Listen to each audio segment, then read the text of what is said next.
का।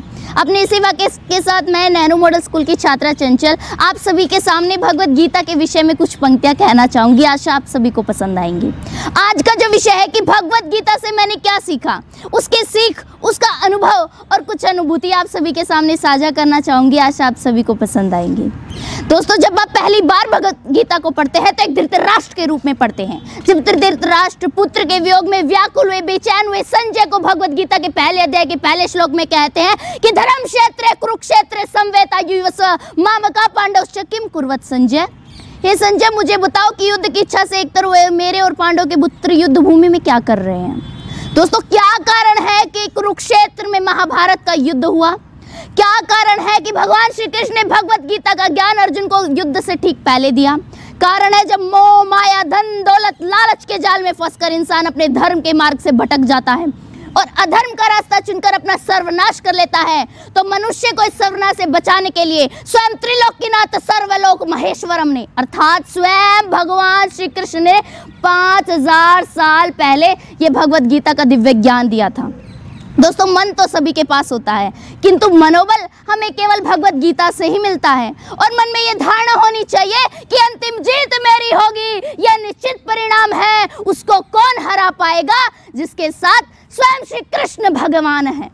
दोस्तों, जब अर्जुन अपने सगे संबंधियों को सामने देखकर घबरा जाता है और भगवान श्री कृष्ण से कहता है कि दृष्टिवेवम स्वजनम कृष्णम, अपने सगे संबंधियों को सामने देखकर युयुत्सम सब उपस्थितम, ये सब मेरे अपने ही तो हैं। सिदंती मम गात्राणि, मेरे हाथ से मेरा गांडीव गिर रहा है। मुखम च परिशुष्यति, मेरा मुख सूखा जा रहा है। और वह इस स्थिति में अपना निर्णय लेने से मना कर देता है और फिर भगवान श्री कृष्ण से कहता है कि अद्गैनम प्रियोक्तम पापम चरति पुरुष अनिच्छनि वार्षेण बालद्वि नियोजिता, कि हे कृष्ण, कौन मुझे पाप कर्म पर लगा रहा है? मेरी तो पाप कर्म करने की कोई इच्छा भी नहीं है, कोई बलपूर्वक मुझे इस कार्य पर लगा रहा है। दोस्तों, पहले पूरे अध्याय में तो अर्जुन बोलते रहे, परंतु जैसे ही पहला अध्याय समाप्त हुआ तब श्री कृष्ण ने बोलना शुरू किया और वो क्रांतिकारी श्लोक जिसे सुनने से आज भी बुद्धि चकरा जाती है। क्या कहते हैं श्री कृष्ण? क्लेलभ्यम न समगम पार्थ नेत्रत सुपोहित शुद्रम हृदय दुर्बल्यम व्यक्तवोत्तिष्ठ परंतप, कि हे अर्जुन, यह जो तुम अपने हृदय की दुर्बलता दिखा रहे हो यह तुम्हें शोभा नहीं देती। इस कुंती पुत्र अर्जुन को, इस द्रोण शिष्य अर्जुन को, इस वीर अर्जुन को शोभा नहीं देती। इसे त्याग कर खड़े हो जाओ, अपने धर्म के लिए, अपने हक के लिए, अपने राज्य के लिए खड़े हो जाओ। अर्जुन, खड़े हो जाओ। दोस्तों, भगवत गीता में अर्जुन प्रश्न करते हैं, श्री कृष्ण उत्तर देते हैं। अर्जुन प्रश्न करते हैं, श्री कृष्ण उत्तर देते हैं। क्यों भगवान श्री कृष्ण ने अर्जुन के हर एक प्रश्न का उत्तर दिया? क्योंकि भगवान श्री कृष्ण चाहते थे कि युद्ध से पहले अर्जुन के मन में कोई संशय न रहे, कोई डाउट न रहे। किसी भी काम को करने से पहले हमारे मन में कोई संशय, कोई डाउट नहीं होना चाहिए, वरना वो काम हम ठीक से नहीं कर पाएंगे। दोस्तों, अपने इस विश्वास के कारण, इस बिलीफ सिस्टम के कारण वाराणसी के सोनम पटेल महज 8 साल की है, जिसे भगवत गीता का हर एक श्लोक कंठस्थ याद है। न केवल श्लोक कंठस्थ याद है, बल्कि उसको ये भी पता है कि कौन सा श्लोक किस अध्याय से लिया गया है। इसी विश्वास के कारण ब्रिटिश वैज्ञानिक जोलिनिक ने कहा है कि भगवत गीता के लिखे एक भी श्लोक को कोई वैज्ञानिक झूठा सिद्ध नहीं कर सकता, क्योंकि भगवत गीता सत्य है और सत्य ही सनातन है। अब भगवत गीता के ज्ञान के कारण ही तो चीन के एक यूनिवर्सिटी ने भगवत गीता को प्रॉब्लम सॉल्विंग मैन्युअल माना है, एक सब्जेक्ट के रूप में पढ़ाना शुरू किया है। क्यों? क्योंकि पूरी दुनिया में मैनेजमेंट के जो कंसेप्ट है वो भगवत गीता में भगवान श्री कृष्ण पहले ही दे चुके हैं। सबसे बड़ी भगवत गीता, जी हाँ, सबसे बड़ी भगवत गीता, जिसका अनावरण हमारे माननीय प्रधानमंत्री श्री नरेंद्र मोदी ने किया, जिसका भार 800 किलोग्राम है।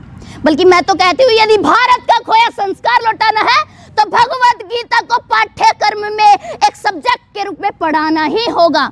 और मैं ये भी कहती हूँ कि कोर्स से गीता हटा दीजिए और कोर्स में गीता लाइए। यकीन मानिए, देश प्रदेश तेरा मेरा, छोटा बड़ा, अपना पराया, सब कुछ सुधर जाएंगे। भगवत गीता के 3 अध्याय के 4 श्लोक में भगवान श्री कृष्ण अर्जुन को भगवत गीता का ज्ञान देते हुए कहते हैं कि तस्मात् भवामि हिंदू यानदो नियम्य भारत वर्षरम पाप मानम पर जहि हमेनम ज्ञान विज्ञान नाशनम, कि जिस व्यक्ति का अपनी इंद्रियों पर नियंत्रण नहीं होता उसका विनाश हो जाता है। इसे सबसे पहले हम सबको अपनी इंद्रियों को नियंत्रण में करना होगा। दोस्तों, जब दुर्योधन भगवान श्री कृष्ण युद्ध के लिए पूरी नारायण सेना मांग लेते हैं तो भगवान श्री कृष्ण अर्जुन पर व्यंग करते हुए कहते हैं कि हार निश्चित है तेरी, मत हो तू उदास।